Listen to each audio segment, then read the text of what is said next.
Before we dive into this incredible story, make sure you're part of our journey. Hit that subscribe button, turn on notifications, and get ready for a story that will leave you thinking. And if you love inspiring tales, a like goes a long way. He won't make it to Christmas. The doctor's words hung in the sterile air as 7-year-old Mikey clutched his worn John Wick action figure. Outside, cameras flashed for celebrities attending a gala, while inside, a little boy's tears fell silently. In his small hand, a crumpled drawing addressed simply, "For Mr. Keanu Reeves, my hero."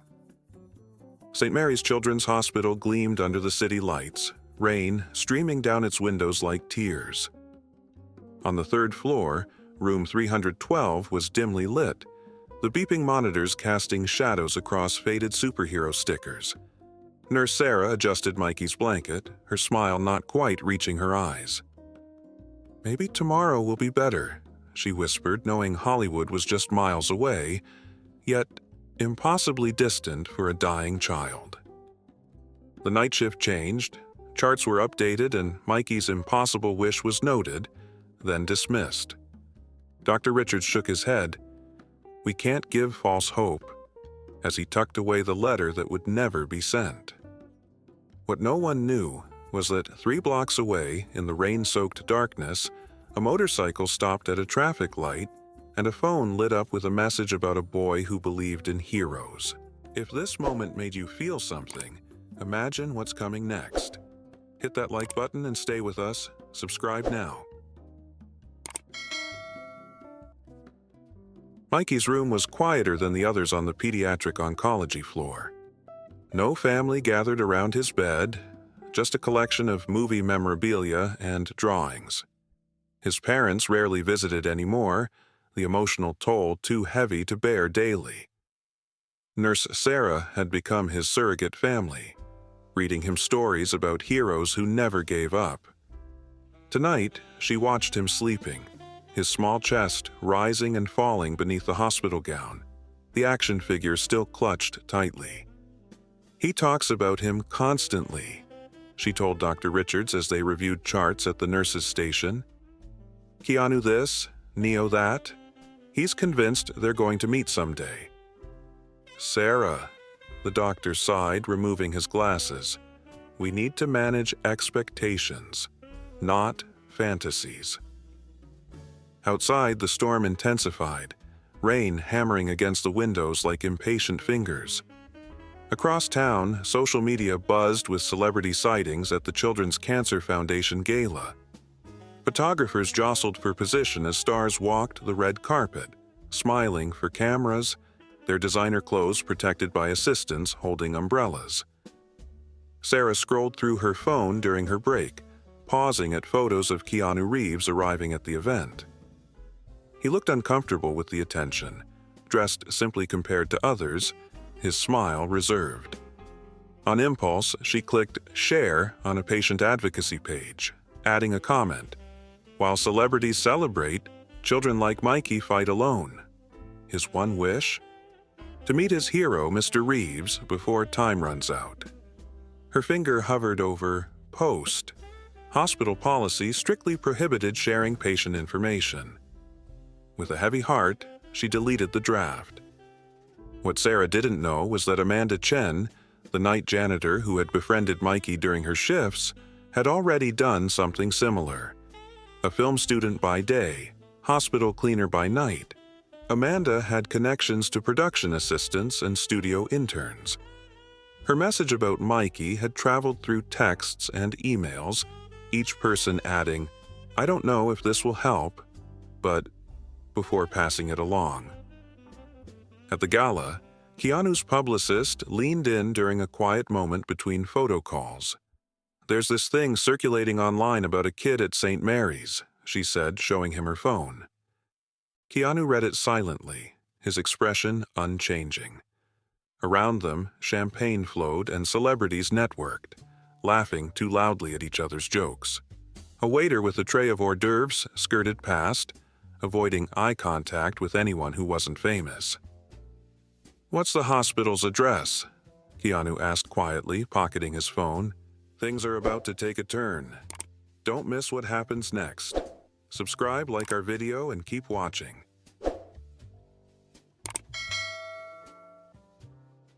Midnight at St. Mary's brought the familiar rhythm of a hospital never truly asleep. Nurses checked vitals, machines hummed, and security guards made their rounds. At the reception desk, Night Administrator Pauline Wilson was updating patient transfer records when the automatic doors slid open. A man walked in, rain-soaked and alone. Baseball cap pulled low, stubbled face, motorcycle jacket dripping onto the polished floor.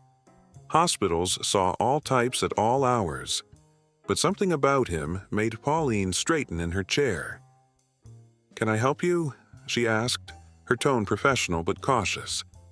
"I'm here to see Michael Taylor," the man said quietly. "Room 312. Pauline frowned, checking her computer. "I'm sorry, sir, but visiting hours ended at 8.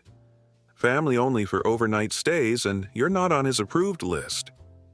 "I understand," he nodded, removing his cap. "My name is Keanu Reeves. I heard he wanted to meet me."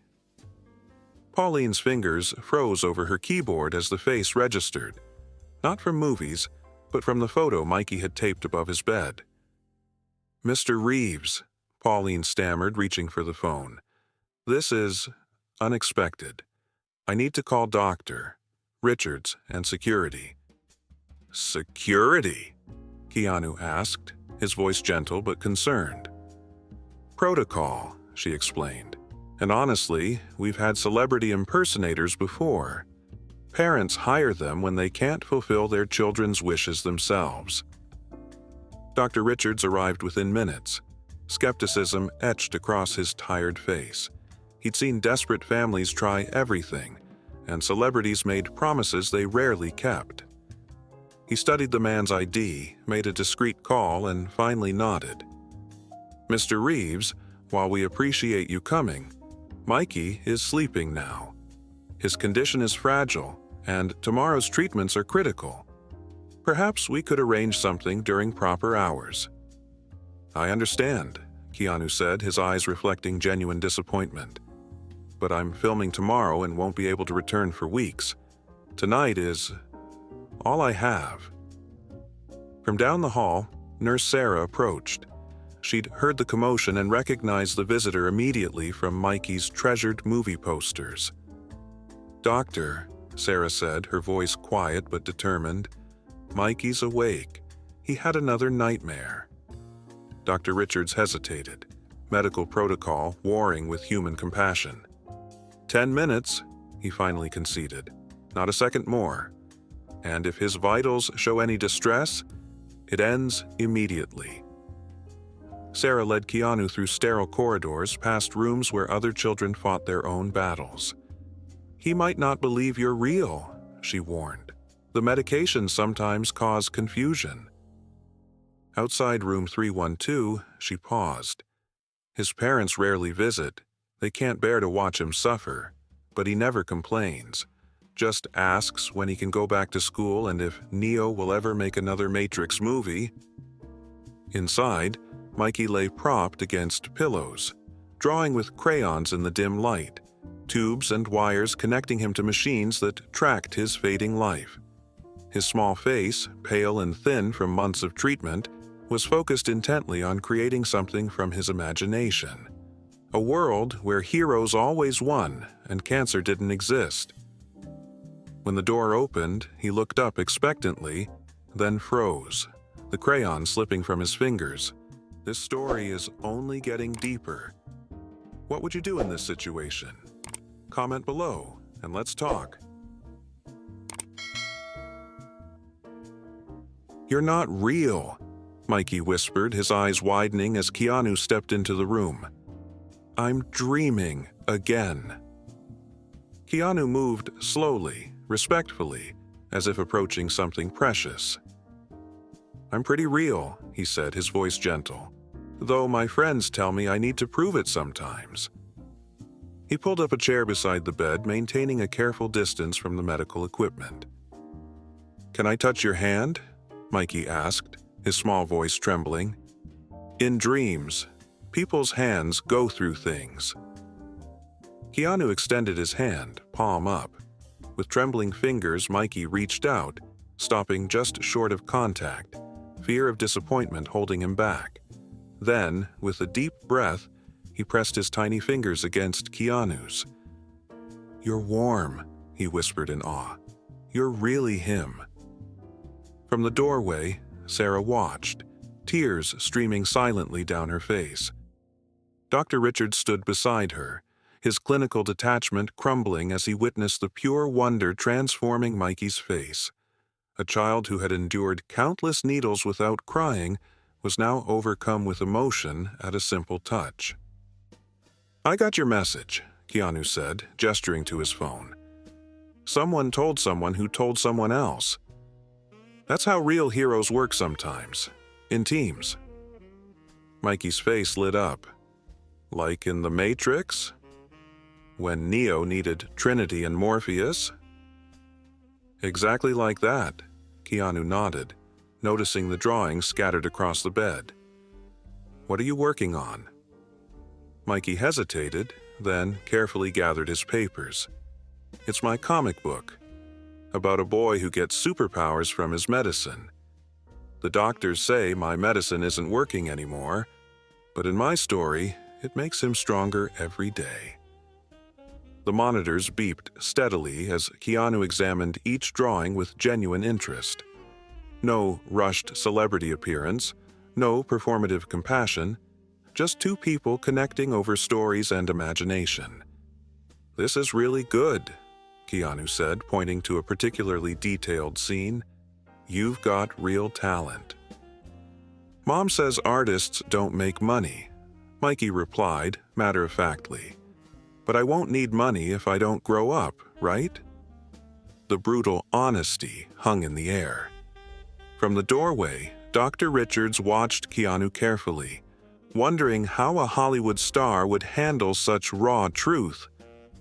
Keanu was silent for a long moment, his expression thoughtful rather than shocked or pitying. Then he leaned closer to Mikey, speaking quietly as if sharing a secret. I think the best stories come from the truth, even when it's hard, he said. And the most important thing about being an artist isn't whether you make money. It's whether you make something that matters, even if it only matters to one person. He reached into his jacket and pulled out a small, weathered notebook. I write things down sometimes. Ideas, thoughts, things I'm afraid to forget. He offered it to Mikey. Maybe you could draw something in here for me? Something I can keep? Time seemed suspended as Mikey carefully opened the notebook, seeing the personal thoughts of his hero. With renewed purpose, he selected a crayon and began to draw, his face set in concentration despite his obvious fatigue. Dr. Richards checked his watch. The 10 minutes had long passed, but the monitors showed something unexpected. Mikey's vitals, chronically unstable for weeks, had steadied. His oxygen levels were higher than they'd been in days. Let them be, Sarah whispered, her hand on the doctor's arm. Around them, night shift staff had gathered silently in the hallway, witnesses to something that transcended medical charts and celebrity encounters. It's not over yet. The best part is coming. Make sure you're subscribed so you don't miss it.